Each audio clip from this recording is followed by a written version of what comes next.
Brady Hoke, San Diego State, his coaching career actually, it came to an end in a good way last night, a 33-18 win at Snapdragon Stadium over Fresno State, the old oil can. Back in the hands of the Aztecs. When that game was over, they sprinted to the southeast corner there to get that and then ran it over to the student section, which isn't filled with a ton of students because of just how this season has gone. It's just hasn't been that fun of a watch. It's a 7:30 game. The game ended late, obviously. Like it's just not very appealing for some to, go watch. But hey, this was, I think, the best win for sure of the season for San Diego State. They haven't had a lot of them.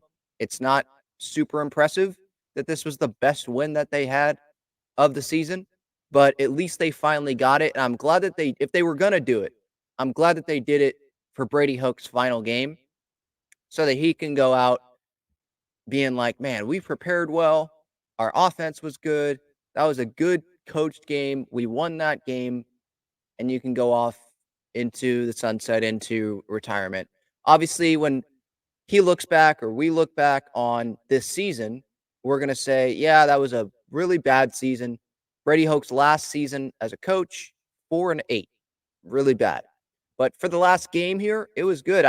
This was actually an entertaining offense watch where we haven't been able to say that this season for this Aztecs team because it's been up and down. There's some games where they score over 20 points, but then there's games like the one against Nevada where they scored nothing. They just can't get things going.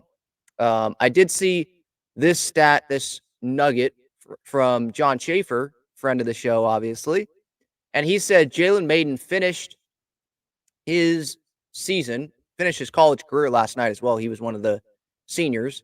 Final game last night, became just the second Aztec to lead the team in passing and rushing, joining Minnesota Vikings head coach Kevin O'Connell in 2007 as the only other to do that. So I saw that and I was like, is that impressive or is that not impressive? Because you see it and it's like that should be impressive, but it's a 4-8 team. Does that tell you that there was no running game for the Aztecs this year? And so that's a problem. I would lean towards more that's not that impressive considering the team than it being impressive. Jaylen Mayden last night, if we just talk about last night's performance from Jaylen Mayden, I thought he was really good.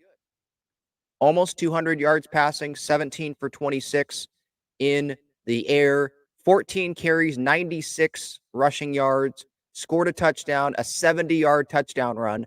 He turned it on. Man, he's got some speed.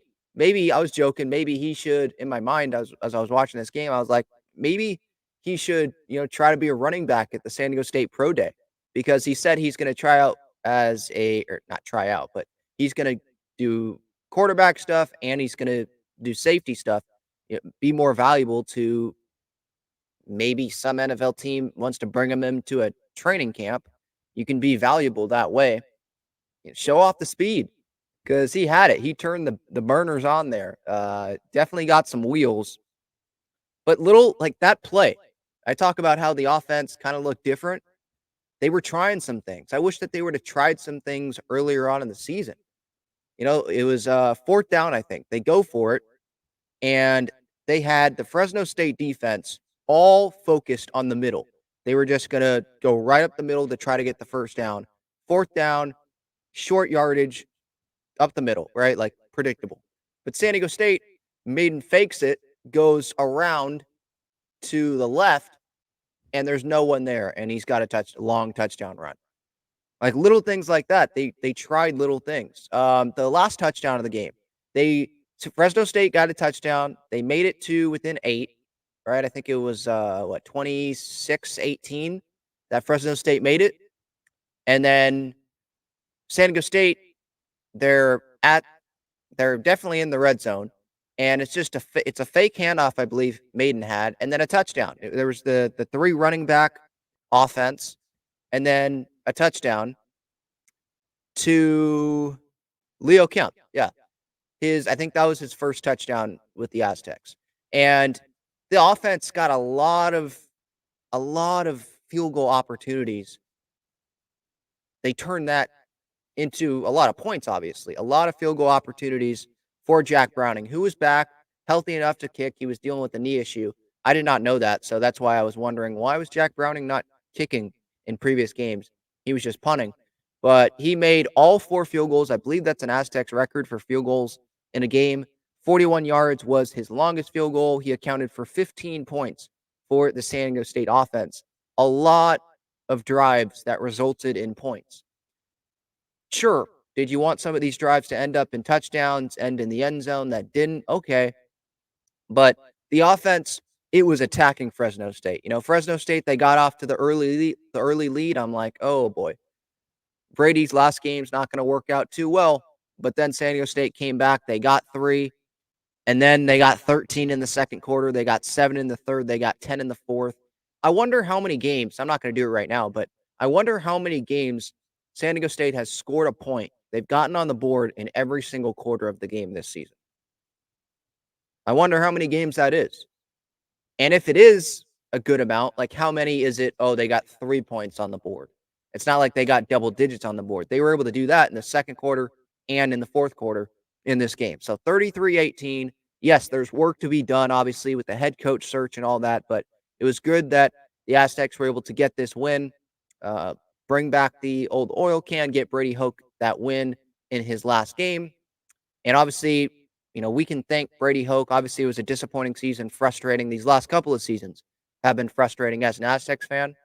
But I do understand the impact that he had for this Aztecs program, because this Aztecs program, obviously, I was not paying attention because I was like 6 years old at the time when he came and took over, but got him to a bowl game. And because this Aztecs program, a lot of losing seasons before he came in. And then he goes to Michigan and Rocky Long comes in. There's success there, obviously. A ton of bowl eligible seasons, a ton of bowl games that they go to.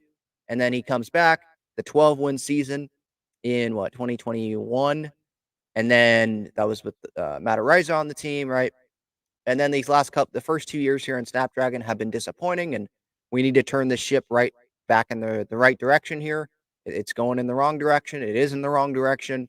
It needs to be turned around. So hopefully the next guy that comes in can turn that around. I'm not going to speak about the Aztecs culture, if it's a bad culture or not, because I'm not in there. I just know that the results are not good enough. I think that the Aztecs, they need to find a way to attract more fans into that stadium. And some people will say, yeah, they need offense. They need an offensive coordinator to come in and be the head coach.